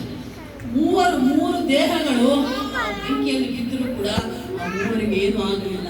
ಆ ರೀತಿಯಲ್ಲಿ ದೇವರು ಅವರನ್ನು ಕಾಪಾಡಿದ್ದಾರೆ. ಯಾಕೆ? ಅವರು ದೇವರಲ್ಲಿಟ್ಟಿರುವಂತಹ ಸಂಪೂರ್ಣವಾದ ನಂಬಿಕೆ, ಪರಿಪೂರ್ಣವಾದ ನಂಬಿಕೆ. ಅದಕ್ಕೆ ದೇವರು ಅವರನ್ನ ಬೆಂಕಿಯಲ್ಲಿ ಬಿದ್ದರೂ ಕೂಡ ಆಯ್ದು ಕಾಪಾಡಿದ. ಯಾಕೆ? ಇದು ನಂಬಿಕೆ ಅಲ್ವಾ? ದಾನಿಯೇಲನ ಬಗ್ಗೆ ತೆಗೆದುಕೊಂಡಾಗ ದಾನಿಯೇಲನ ನಂಬಿಕೆ ಮತ್ತು ಪ್ರಾರ್ಥನೆಯಿಂದ ಸಿಂಹದ ಗವಿಯಲ್ಲಿ ಹಾಕಲ್ಪಟ್ಟರೂ ಕೂಡ ಹಸಿದ ಸಿಂಹಗಳಿದ್ದರೂ ಅಲ್ಲಿ ದಾನಿಯೇಲನು ಏನು ಮಾಡಿದ? ಸಿಂಹದ ಎದುರಿಗೆನೆ ಮೊಣಕಾಲೂರಿ ಪ್ರಾರ್ಥನೆ ಮಾಡ್ತಾನಂತೆ. ನೋಡಿ, ಪ್ರಾರ್ಥನೆಯಲ್ಲಿ ಎಷ್ಟು ಬಲ ಇದೆ ಅದು ತಿಳ್ಕೋಬೇಕು ಮಕ್ಕಳಿಗೆ. ಯಾಕೆ ಹೇಳ್ತಾ ಇದ್ದೀನಿ? ನೀವೆಲ್ಲ ಗೊತ್ತಿದ್ದೇ ವಿಷಯಗಳೇ. ಎಷ್ಟೋ ಸಲ ಏನಾದ್ರು ಹೇಳಿರ್ಬೋದು, ನೀವೆಲ್ಲೋ ಕೇಳಿರ್ಬೋದು, ನೋಡಿರ್ಬೋದು. ವಾಟ್ಸಾಪ್ಗಳು, ಟಿವಿಗಳು ಬೇಕಾದಷ್ಟಿದೆ ಈಗ ಮೀಡಿಯಾ ಅಲ್ವಾ? ವಾಕ್ಯಗಳು ಹೇಳಿದ್ದೇವೆ, ಕೇಳಿದ್ದೇವೆ, ನೋಡ್ತಾ ಇದ್ದೇವೆ, ಅನುಭವಿಸ್ತಾ ಇದ್ದೇವೆ. ಆದರೂ ಒಂದು ಸಲ ಎಚ್ಚರಿಸ್ತಾ ಇದ್ದಾರೆ ದೇವರು ನಮ್ಮನ್ನು, ನಿಮ್ಮನ್ನು. ಏನು? ನಂಬಿಕೆ ಮತ್ತು ಪ್ರಾರ್ಥನೆ ಯಾವತ್ತು ನಾವು ದೇವರ ಮಕ್ಕಳು, ಯೇಸಪ್ಪನ ಮಕ್ಕಳು ಬಿಡಬಾರದು. ದಾನಿಯೇಲನ ನಂಬಿಕೆಯನ್ನು, ನನ್ನ ದೇವರು ನನ್ನನ್ನು ಕಾಯ್ತಾನೆ, ಕಾಪಾಡ್ತಾನೆ ನಂಬಿಕೆಯಲ್ಲಿ ಸಿಂಹದ ಎದುರಿಗೆ ಮೊಳಕಾಲೂರಿ ಮಂಡಿಯೂರಿ ಪ್ರಾರ್ಥಿಸಿದರೆ ಆ ಸಿಂಹಗಳ ಬಾಯಿಗಳೇ ಮುಚ್ಚಲ್ಪಟ್ಟವು ಅಲ್ವಾ? ಏನು ಮಾಡಿಲ್ಲ. ನಾವು ಮೊನ್ನೆ ಎಲ್ಲ ವಾಟ್ಸಪ್ಪಲ್ಲ ನ್ಯೂಸ್ ಎಲ್ಲ ನೋಡ್ತಾ ಇದ್ದೀವಿ. ಕಾಡಿನಲ್ಲಿ ಹೋಗ್ತಾ ಇರ್ತಾರೆ, ಈ ಸಫಾರಿಗಳವೆಲ್ಲ ನೋಡಕ್ ಹೋಗ್ತಾರಲ್ಲ, ಜೂಗಳು ಆ ಥರ ಎಲ್ಲ ಪ್ರಾಣಿಗಳನ್ನ ನೋಡಕ್ ಹೋಗೋರು. ಗಂಡ ಹೆಂಡತಿ ಇಬ್ಬರು ಕಾರಲ್ಲಿ ಹೋಗಿದ್ದಾರೆ. ಹೆಂಡತಿ ಏನು ಮಾಡಿದಾಳೆ? ನನ್ನಂಗೇನೋ ಫೋಟೋ ಹುಚ್ಚ ಆಗೋದು. ಪಾಪ ನನಗೂ ಫೋಟೋ ಹುಚ್ಚು ಜಾಸ್ತಿ. ಎಲ್ಲ ಹೋದ್ರು ಫೋಟೋ ತೆಕ್ಕೋಬೇಕು, ವಿಡಿಯೋ ತೆಗಿಬೇಕು. ಪಾಪ ಆಯಮ್ಮ ಕೂಡ ಇಳಿದು ಬಿಟ್ಟು ಏನು ಮಾಡಿದಾಳೆ? ಫೋಟೋ ತೆಕ್ಕೊಳ್ಳೋ ಸಿಂಹ ನಿಂತಂತೆ. ಫೋಟೋ ತೆಕ್ಕೊಳ್ಳೋಕ್ಕಂತ ಹೋಗಿದ್ರೆ ಸಿಂಹ ಬಂದು ಹಿಡ್ಕೊಂಡ್ಬಿಟ್ಟಿದೆ. ಕಾಡಿನಲ್ಲಿ ಹೋಗುವಾಗ ಸಿಂಹ ಬಂದು ಹಿಡಿಯಿತು. ಅಂದ್ರೆ ಸಿಂಹ ಪ್ರಾಣಿಗಳು, ಕಾಡು ಪ್ರಾಣಿಗಳು ಯಾವಾಗಲೂ ಬೇಟೆಯಾಡೋದಕ್ಕೆ ಸಿದ್ಧವಾಗಿರ್ತವೆ. ಯಾವ ಬೇಟೆ ಸಿಕ್ಕರೂ ಹಿಡ್ಕೊಂಡು ತಿನ್ನದೇ ಅವ್ರ ಕೆಲಸ, ಬೇರೆ ಏನಿಲ್ಲ ಅಲ್ವಾ? ಅಂಥದ್ರಲ್ಲಿ ಹಸಿದ ಸಿಂಹಗಳು ನಮ್ಮ ದಾನಿಯೇಲನನ್ನ ಏನು ಮಾಡಲಿಲ್ಲ. ಯಾಕೆ ಮಾಡಲಿಲ್ಲ ಅಂದ್ರೆ ದೇವರು ಅಲ್ಲಿ ಏನಾದ ಪಂಚೆ ಹಾಕಿದ, ಆ ಬಾಯಿಗಳನ್ನು ಮುಚ್ಚಿಸಿಬಿಟ್ಟ, ಸಿಂಹದ ಬಾಯನ್ನು. ಆದ್ದರಿಂದ ದಾನಿಯೇಲನಿಗೆ ಏನೂ ಆಗಲಿಲ್ಲ. ಅಂಥ ದಾನಿಯೇಲನ ನಂಬಿಕೆ, ಆತನ ಸಹಚರರು, ಸ್ನೇಹಿತರಾದಂಥ ಮೇಷಕ್, ಶಡ್ರಕ್ ಮತ್ತು ಅಬೇದ್ನೆಗೋ ಅವರ ನಂಬಿಕೆ ನಮ್ಮಲ್ಲಿದೆಯಾ? ನಿಮ್ಮಲ್ಲಿದೆಯಾ? ನಮ್ಮನ್ನು ನೀವು ಪರೀಕ್ಷೆ ಮಾಡಬೇಕು. ಅದೇ ರೀತಿ ಅಬ್ರಹಾಮ, ವಿಶ್ವಾಸಕ್ಕೆ ತಂದೆ, ಆಶೀರ್ವಾದ ನಿಧಿಯಾಗಿರುವಂಥ ಅಬ್ರಹಾಮನ ಜೀವಿತದಲ್ಲಿ ಕೂಡ ದೇವರು ಅದ್ಭುತ ಮಾಡ್ತಾನೆ. 100 ವರ್ಷಕ್ಕೆ ಕೊಟ್ಟ ಮಗನನ್ನ ಮತ್ತೆ ಬಲಿ ಕೇಳಿದಾಗ ಇಲ್ಲ ಅನ್ನೋಲ್ಲ ಅಲ್ವಾ? ಅಬ್ರಹಾಮ ಬಲಿ ಕೊಡಕ್ಕೆ ಮಗನನ್ನ ಕರ್ಕೊಂಡು ಹೋಗ್ತಾನೆ. ಚಿಕ್ಕ ಮಗು ಅದು, ಬಲಿಗೆ ಬೇಕಾದ ಎಲ್ಲ ವಸ್ತುಗಳು ರೆಡಿ ಮಾಡ್ಕೊಂಡಿದ್ದಾರೆ, ಆದರೆ ಬಲಿ ಏನು ಅಂತ ಗೊತ್ತಿಲ್ಲ. ಆ ಮಗ ಕೇಳ್ತಾನೆ, ಅಪ್ಪ ನಾವು ಹೋಗ್ತಾ ಇರೋದು ಬಲಿ ಕೊಡಕ್ಕಲ್ವ ದೇವರಿಗೆ, ಮತ್ತೆ ಬಲಿ ಏನಿದೆ? ಆ ಮಗನಿಗೆ ಪ್ರಶ್ನೆಗೆ ಉತ್ತರ ಕೊಡೋದು ಏನು? ಅಬ್ರಹಾಮು, ದೇವರೇ ನೋಡಿಕೊಳ್ತಾನಪ್ಪ ಅಲ್ವಾ? ಅಬ್ರಹಾಮ ಹೇಳ್ತಾನೆ, ದೇವರೇ ನೋಡ್ಕೊಳ್ತಾನೆ, ನಡಿ ನಾವು ಹೋಗೋಣ ಬಲಿ ಕೊಡಕ್ಕೆ. ಹೋಗ್ತಾನೆ, ಮಗನನ್ನ ಬಲಿ ಕೊಡಕ್ಕೆ ಬಲಿಪೀಠ ಬಲಿಯನ್ನ ಸಿದ್ಧ ಮಾಡಿದಾಗ ಆ ಸಮಯಕ್ಕೆ ನೋಡಿ ದೇವರು ಅದೇ ಮಾಡೋದು. ಯಾರಿಗೆ ಯಾವ ಸಮಯಕ್ಕೆ ಏನು ಬೇಕು, ಎಷ್ಟು ಬೇಕೋ ಅಗತ್ಯಗಳನ್ನು ಪೂರೈಸುವಂತ ಯೆಹೋವ ಈರೆ ದೇವರು. ಯೆಹೋವ ಈರೆ ದೇವರು ನಮ್ಮ ಅಗತ್ಯಗಳನ್ನು, ನಮ್ಮ ಅವಶ್ಯಕತೆಗಳನ್ನು ತನ್ನ ಸಮಯಕ್ಕೆ, ನಮ್ಮ ಅಗತ್ಯತೆಗೆ ತಕ್ಕಂತೆ ತೀರಿಸ್ತಾನೆ. ಎಷ್ಟೋ ವರ್ಷಗಳಿಂದ ಸಾಮೇಲಯ್ಯ, ಶಾಲಿನಿ ಅಮ್ಮ, ರೂತಮ್ಮ ಏನೋ ಪ್ರಾರ್ಥನೆ ಮಾಡ್ತಾ ಇರ್ಬೋದು, ಸ್ವಂತ ಮನೆ ಬೇಕು, ಸ್ವಂತ ಸಭೆ ಬೇಕು ಅಂತ. ಆದರೆ ಆತನ ಸಮಯ ಬರಬೇಕು ಅಲ್ವಾ? ನಾವು ಎಷ್ಟೇ ಪ್ರಾರ್ಥನೆ ಮಾಡಿದ್ರು, ಎಷ್ಟೇ ಕೇಳಿಕೊಂಡ್ರು, ಅವರು ರಾಜೇಶ್ ಅವರು ಎಷ್ಟೋ ವರ್ಷಗಳಿಂದ ಪ್ರಾರ್ಥನೆ ಮಾಡಿದ್ದಾರೆ, ಎಷ್ಟೆಲ್ಲ ಹಿಂಸೆಗಳನ್ನು ತೋರಿಸಿದ್ದಾರೆ, ಸ್ವಂತಸ್ಥರಿಂದ, ಹೊರಗಿನವರಿಂದ, ಸಭೆಯವರಿಂದ, ಸೇವಕರಿಂದ ಎಷ್ಟೋ ಕಷ್ಟಗಳು, ನಷ್ಟಗಳು ಅನುಭವಿಸಿದರೂ ಕೂಡ ಸಹನೆಯಿಂದ, ತಾಳ್ಮೆಯಿಂದ, ನಂಬಿಕೆಯಿಂದ ಪ್ರಾರ್ಥನೆ ಮಾಡಿಕೊಂಡಿದ್ದಕ್ಕಾಗಿ ದೇವರು ಅವರ ಜೀವನದಲ್ಲಿ ಅದ್ಭುತ ಮಾಡಿದ. ಅದೇ ರೀತಿ ಅದ್ಭುತ ಕಾರ್ಯಗಳು ನಮ್ಮ ಸಾಮೇಲಯ್ಯನವರ ಜೀವನದಲ್ಲಿ, ಕುಟುಂಬದಲ್ಲಿ, ಸಭೆಯಲ್ಲಿ ಮಾಡೇ ಮಾಡ್ತಾನೆ. ಹಲ್ಲೆಲೂಯಾ. ಅದಕ್ಕೆ ಬೇಕಾದದ್ದು ಎರಡೇ, ಒಂದು ನಂಬಿಕೆ, ಇನ್ನೊಂದು ಪ್ರಾರ್ಥನೆ. ಪ್ರಾರ್ಥನೆ ಅನ್ನೋದು ಪ್ರತಿಯೊಬ್ಬ ಕ್ರೈಸ್ತನ ಜೀವನದ ಉಸಿರಾಗಿರಬೇಕು. ನಾವು ಪ್ರಾರ್ಥನೆ, ನೀವು ಇವತ್ತು ಪ್ರಾರ್ಥನೆ ಮಾಡಿಲ್ಲ ಅಂದ್ರೆ ಸತ್ತಂಗೆ ಲೆಕ್ಕ, ಬದುಕಿನ ನೀನು. ಪ್ರಾರ್ಥನೆ ಪ್ರತಿಯೊಬ್ಬ ಕ್ರಿಸ್ತನ ಉಸಿರಾಗಿದ್ದರೆ ಆಗ ನೀವು ಜೀವಂತವಾಗಿರ್ತೀರಾ, ಬದುಕಿರ್ತೀರಾ, ದೇವರ ಅದ್ಭುತಗಳನ್ನ ಕಾಣ್ತೀರಾ. ಅದಕ್ಕೆ ಯೋಹಾನ 11:40 ಹೇಳೋದು, ನೀನು ನಂಬಿದರೆ ದೇವರ ಮಹಿಮೆಯನ್ನ ಕಾಣುವೆ. ನೋಡಿ, ಆ ಮಹಿಮೆ ಯಾವ ರೂಪದಲ್ಲಿರ್ಬೋದು, ಮಕ್ಕಳ ರೂಪದಲ್ಲಿರ್ಬೋದು, ಆಸ್ತಿ ಅಂತಸ್ತಿನ ರೂಪದಲ್ಲಿರ್ಬೋದು, ನಮಗೆ ಬೇಕಾದ ಸಭೆ ಮನೆ ಬೇಕು ಅನ್ನೋ ಆ ರೂಪದಲ್ಲಿರ್ಬೋದು, ಯಾವುದೇ ರೂಪದಲ್ಲಿ ದೇವರ ಮಹಿಮೆಯನ್ನು ನಾವು ಕಾಣುವವರಾಗಿದ್ದೇವೆ. ಅನಾರೋಗ್ಯದಲ್ಲಿರೋರಿಗೆ ಆರೋಗ್ಯವೇ ಮಹಿಮೆ ಅಲ್ವಾ? ಈಗ ಸಂತಾನ ಇಲ್ಲ ಅಂದ್ರೆ ಸಂತಾನವೇ ಮಹಿಮೆ. ದೇವ್ರ ಮಕ್ಕಳನ್ನು ಕೊಟ್ಟಾನೆ ಅಂದ್ರೆ ಅದೇ ದೇವರ ಮಹಿಮೆ. ಅದನ್ನೇ ದೇವರ ಮಹಿಮೆಯನ್ನು ಕಂಡಿದ್ದು ರಾಜೇಶ್ ಕುಟುಂಬ ಅಲ್ವಾ? ಹಾಗೆ ನಾವು ಹೋದ ವರ್ಷ ನಿಜಾಮಾಬಾದಲ್ಲಿ ಹೋಗಿದ್ವಿ ನಾವು, ಒಂದು ಪ್ರೇಯರ್ ಮೀಟಿಂಗ್ ಅಲ್ಲಿ ಒಬ್ಬರು ಪಾಸ್ಟ್ರೇ, ಅವರು ಪಾಸ್ಟ್ರು, ಯವನಸ್ಥ ಪಾಸ್ಟ್ರು ಅವರಿಗೂ ವಿವಾಹ ಎಷ್ಟೋ ವರ್ಷ ಆಗಿತ್ತು, ಮದುವೆ ಆಗಿಲ್ಲ, ಮಕ್ಕಳಾಗಿಲ್ಲ. ಅವರು ನಮ್ಮಲ್ಲಿ ಬಂದು ಅಯ್ಯ ನನ್ನ ಹತ್ರ ಪ್ರಾರ್ಥನೆ ಮಾಡಿಸ್ಕೊಂಡು, ಅಯ್ಯ ಹೇಳಿ ನಮ್ಮ ಪ್ರಾರ್ಥನೆ ಮಾಡಿಸ್ಕೊಳ್ಳಪ್ಪ, ಖಂಡಿತ ನಮಗೆ ದೇವರು ಬಹುಫಲ ಕೊಡ್ತಾನೆ. ಪ್ರಾರ್ಥನೆ ಮಾಡಿ ಬಂದಿವಿ ನಾವು ಹೋದ ವರ್ಷ. ಮೊನ್ನೆ ವಿಷಯ ಬಂತು, ಆ ಪಾಸ್ಟಮ್ಮ ಗರ್ಭಿಣಿಯಾಗಿ ಮಗುವನ್ನು ಹೆತ್ತಿದ್ದಾರೆ, ಮುದ್ದಾದ ಮಗುವನ್ನು ದೇವರವರಿಗೆ ಕೊಟ್ಟಿದ್ದಾರೆ. ಅವರು ನಮಗೆ ಮೆಸೇಜ್ ಹಾಕಿದ್ರಮ್ಮ, ನೀವು ಅಯ್ಯ ಅಮ್ಮ ನೀವು ಬಂದು ಪ್ರಾರ್ಥನೆ ಮಾಡಿ ನೀವು ಹೇಳೋದ್ರಿ, ನೀವು ಹೇಳಿದಂಥ ಪ್ರಾಫೆಸಿ ಪ್ರವಾದನೆ ನೆರವೇರಿತು, ನಮಗೆ ಮಗುವಾಯಿತು ಅಂತ. ದೇವರಿಗೆ ಸ್ತೋತ್ರ. ಯಾಕಾಯ್ತು ಇವೆಲ್ಲ? ಯಾಕಾಗ್ತವೆ? ನಂಬಿಕೆ. ನಾವು ನಂಬಿಕೆಯಿಂದ ಅವರಿಗಾಗಿ ಪ್ರಾರ್ಥನೆ ಮಾಡಿದ್ದೇವೆ, ಅವರು ನಂಬಿಕೆಯಿಂದ ಅವರಿಗಾಗಿ ಅವರು ಪ್ರಾರ್ಥನೆ ಮಾಡಿಕೊಂಡಿದ್ದಾರೆ. ಆ ನಂಬಿಕೆಯುಳ್ಳ ಪ್ರಾರ್ಥನೆಯೇ ದೇವರು ನಮಗೆ ಬೇಕಾದದನ್ನ ಬೇಕಾದ ಸಮಯದಲ್ಲಿ ಬೇಕಾದಷ್ಟನ್ನ ಒದಗಿಸಿಕೊಡ್ತಾರೆ. ಆ ನಂಬಿಕೆ ನಮ್ಮಲ್ಲಿ ಇಲ್ಲಿ ಬಂದಿದ್ದಾರೆ. ಎಷ್ಟೋ ಜನರಿಗೆ ಎಷ್ಟೋ ಮನೋವರಿಕೆಗಳಿರ್ಬೋದು, ಏನೇನೋ ಆಸೆಗಳ ಆಕಾಂಕ್ಷೆಗಳಿರ್ಬೋದು, ಅದಾಗಬೇಕು, ಇದಾಗಬೇಕು, ಹಾಗಾಗಬೇಕು, ಹೀಗಾಗಬೇಕು, ಏನೇನೋ ಅಂದ್ಕೊಂಡಿರ್ತೇವೆ. ಮನುಷ್ಯರಲ್ವ ನಾವು, ಮನುಷ್ಯನಿಗೆ 108 ಆಸೆಗಳು, 108 ಕೋರಿಕೆಗಳು. ಆದರೆ ಅವೆಲ್ಲವನ್ನ ದೇವರು ನೆರವೇರಿಸ್ತಾನೆ. ಯಾವಾಗ ಅಂದರೆ ನೀವು ಯಾವಾಗ ನಂಬಿಕೆಯಿಂದ ಪ್ರಾರ್ಥನೆ ಮಾಡ್ಕೊಂಡಿರ್ತೀರೋ ಸಂಪೂರ್ಣವಾಗಿ ಆ ನಂಬಿಕೆ ಅನ್ನೋದು 100% ಇರಬೇಕು. ಅಯ್ಯೋ ಮತ್ತೆ ಪ್ರಾರ್ಥನೆ ಮಾಡಿಕೊಂಡು ಅಯ್ಯೋ ಇದು ಆಗ್ತದೋ ಇಲ್ವೋ ಅಂತ ಒಂದು ಕ್ಷಣ ನಿಮಗೆ ಆ ಆಲೋಚನೆ ಬಂದರೂ ಕೂಡ ಖಂಡಿತ ಆಗಲ್ಲ ಮಕ್ಕಳೇ. ಆ ಆಲೋಚನೆನೇ ಬೇಡ, ನಮ್ಗೆ ಆಗುತ್ತೋ ಇಲ್ಲವೋ ಅಂತ ಅಂದ್ಕೊಳ್ಳೇಬೇಡ, ಆಗುತ್ತೆ ಅಂತಾನೆ ಅಂತ ಮಾರ್ಕ್ 11:24 ವಾಕ್ಯ ಓದಮ್ಮ. ಅದೇನ ಏನೋ ನೋಡಿ ನನಗೆ ನೀವು ಪ್ರಾರ್ಥನೆ ಮಾಡಿ ಏನೇನು ಬೇಡಿಕೊಳ್ಳುತ್ತೀರೋ ಅದನ್ನೆಲ್ಲ ಹೊಂದಿರುವಂತೂ ನಂಬಿರಿ. ಹೊಂದಿದ್ದೇವೆ ಅಂತ ನಂಬಿರಿ. ಪ್ರಾರ್ಥನೆ ಮಾಡಿ ಯಾವುದಕ್ಕೆ ಪ್ರಾರ್ಥನೆ ಮಾಡ್ತಿರೋ ಅದನ್ನು ನಾವು ಹೊಂದಿಕೊಂಡಿದ್ದೇವೆ ಅಂತ ನಾವು ಅಂದ್ಕೋಬೇಕಾದ್ರೆ. ಅಲ್ಲೆಲ್ಲಯ್ಯ ನಮ್ಮ ಸಾಮೇಲಯ್ಯ ಶಾನ್ಯಮ್ಮ ಏನ್ ಪ್ರಾರ್ಥನೆ ಮಾಡ್ತಿದ್ರೆ, ಸ್ವಂತ ಸಭೆ ಬೇಕು, ಮನೆ ಬೇಕು. ಅಮ್ಮ ಅಯ್ಯ ಸ್ವಂತ ಮನೆ ಸಭೆ ಆಯ್ತು ಅಂತ ನೀವು ನಂಬ್ಕೊಳ್ಳಿ ಅಷ್ಟೇ. ಯಾಕೆ ಹೊಸ ವರ್ಷದಲ್ಲಿ ಹೊಸ ಮನೆ ಹೊಸ ಸಭೆಯಲ್ಲಿ ನಾವು ನೀವು ಎಲ್ಲರೂ ಇರೋಣ. ದೇವರು ಇರಿಸ್ತಾನೆ ನಮ್ಮ ಆ ನಂಬಿಕೆ ಸಂಪೂರ್ಣವಾಗಿ ನಮಗೆ ನಿಮಗೆಲ್ಲರಿಗೂ ಇರಬೇಕು. ಅಲ್ಲೆಲ್ಲೂಯ್ಯ. ದೇವರನ್ನ ನಂಬಿ ನಾವು ಏನೇನು ಬೇಡಿಕೊಳ್ತೇವೋ ಅದು ಆಗುತ್ತದೆ ಅಲ್ಲ ಆಗಿದೆ ಅಂತ ಅನ್ಕೋಬೇಕು. ಅಲ್ಲೆಲ್ಲೂಯ್ಯ. ಹೊಸ ವರ್ಷದಲ್ಲಿ ನಮಗೆ ಹೊಸ ಸಭೆ ಹೊಸ ಮನೆ ಆಗಿದೆ. ಅಲ್ಲೆಲ್ಲೂಯ್ಯ. ದೇವರು ಕೊಡ್ತಾನೆ, ಕೊಡ್ತಾನೆ ಮಕ್ಕಳಿಗೆ. ಕೇಳಿದ್ದನ್ನ ಆತನು ಕೊಡ್ತಾನೆ. ತನ್ನ ಮಕ್ಕಳಿಗೆ ಬೇಕಾದದನ್ನ ಆತನ ತಂದೆಯಾದ ದೇವರು ಕೊಡುವವನಾಗಿದ್ದಾನೆ. ಸುಮ್ಮನಿದ್ರೆ ಕೊಡಲ್ಲ ಅಲ್ವಾ? ಈಗ ಮಗು ಹತ್ರ ತಾಯಿಗೆ ಎತ್ಕೊಂಡು ಹೋಗಿ ಹಾಲು ಕುಡಿಸುತ್ತೆ ಅಲ್ವಾ? ಸುಮ್ಮನಿದ್ರೆ ತಾಯಿ ಸುಮ್ಮನಿರ್ತಾಳೆ, ಮಗು ಸುಮ್ಮನಿರುತ್ತೆ.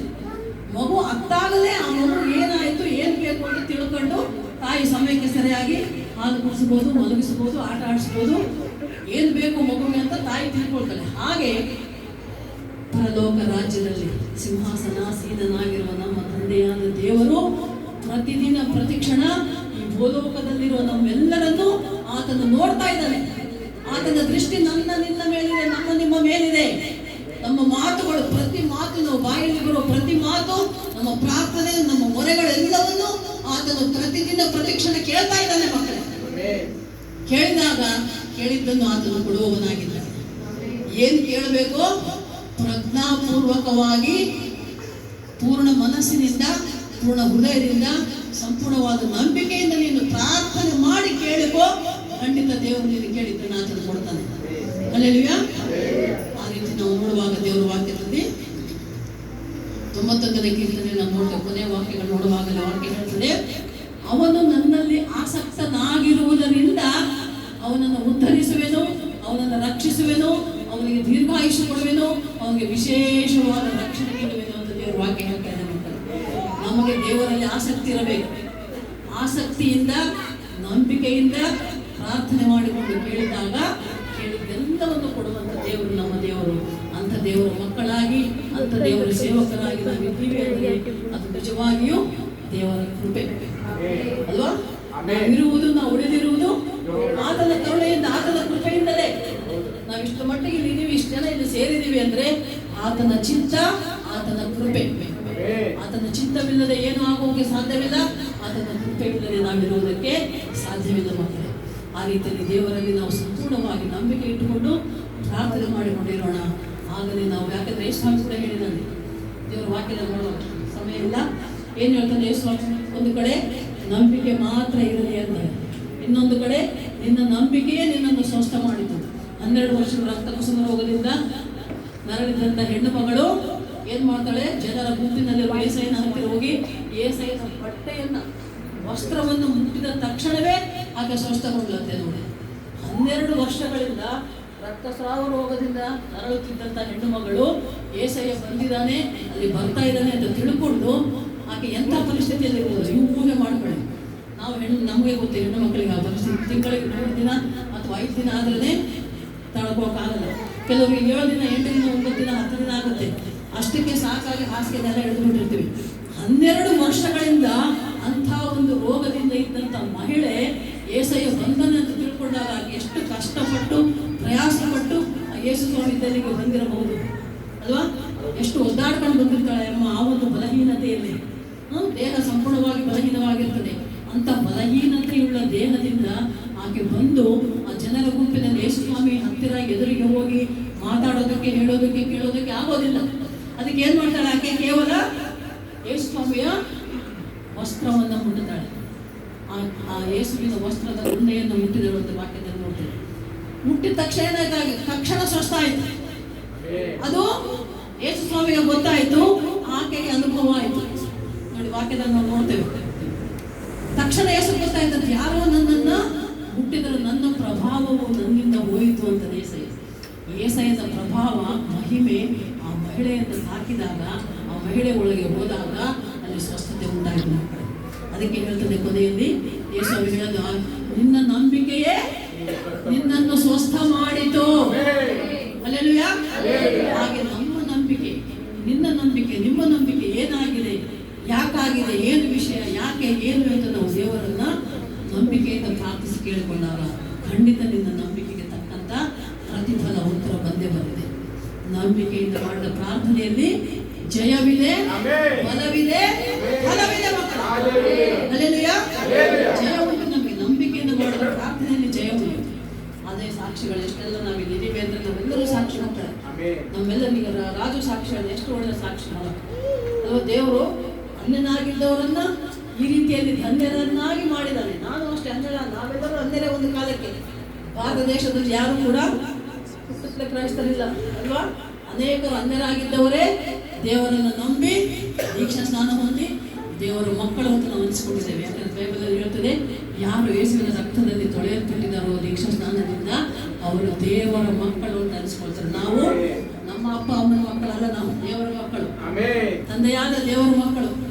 ಆ ತಂದೆಯಲ್ಲಿ ನಂಬಿಕೆ ಇಡುವುದಾದರೆ ಖಂಡಿತ ದೇವರ ಅದ್ಭುತ ಕಾರ್ಯಗಳು ಮಾಡ್ತಾನೆ. ನಮ್ಮ ಜೀವನದಲ್ಲಿ ಮಾಡಿದಾನೆ, ನಿಮ್ಮ ಜೀವನದಲ್ಲೂ ಕೂಡ ಮಾಡ್ತಾನೆ. ಸಾಮಾನ್ಯನವರು ಕೂಡ ಎಷ್ಟೋ ದೇಹದಲ್ಲಿ ಬಲಹೀನತೆ ಇದ್ರೂ ಕೂಡ ಬಲದಿಂದ ತುಂಬಿಸಿ ಇಷ್ಟು ವರ್ಷಗಳು ಸೇವೆಯಲ್ಲಿ ನಡೆಸ್ತಾ ಇದ್ದಾನೆ. ಉತ್ತಮವ್ರು ಹೇಳ್ತಾ ಇದ್ರು, ಪ್ರಾರ್ಥನೆಯಿಂದ ಹುಟ್ಟಿದ ಮಗ ಅಂತ. ಪ್ರಾರ್ಥನೆಯಿಂದ ಹುಟ್ಟಿದ ಮಗ ದೇವರಿಗೆ ಸಮರ್ಪಣೆ ಮಾಡಿದರೆ ಮತ್ತು ದೇವರ ಏನೋ ಅವ್ರನ್ನ ಉಪಯೋಗಿಸ್ತಾ ಇದ್ದಾರೆ, ಇನ್ನೂ ಹೆಚ್ಚೆಚ್ಚಾಗಿ ಉಪಯೋಗಿಸಲಿ, ಒಳ್ಳೆ ಆಯುಷ್ಯ, ಆರೋಗ್ಯ, ಬಲವನ್ನು ಕೊಟ್ಟು ಮತ್ತು ವಿಶೇಷವಾಗಿ ಆತ್ಮದ ಅಭಿಷೇಕದಿಂದ ತುಂಬಿಸಿ, ಆತ್ಮದ ಜ್ಞಾನದಿಂದ ತುಂಬಿಸಿ, ಸತ್ಯವೇದ ಬೈಬಲಿನ ವಾಕ್ಯಗಳ ಗುಣಾರ್ಥಗಳಿಂದ ತುಂಬಿಸಿ ಅಯ್ಯನವರನ್ನ ಕುಟುಂಬವನ್ನು ಇನ್ನೂ ಹೆಚ್ಚಾಗಿ ಸೇವೆಯನ್ನು ಉಪಯೋಗಿಸಲಿ ಮತ್ತು ದೇವರು ನಮ್ಮನ್ನು ವಾಕ್ಯವನ್ನು ಆಶೀರ್ವದಿಸಲಿ. ಕೊನೆಯದಾಗಿ ಚಿಕ್ಕದಾಗಿ ಪ್ರಾರ್ಥನೆ ಮಾಡಿಕೊಳ್ಳೋಣ.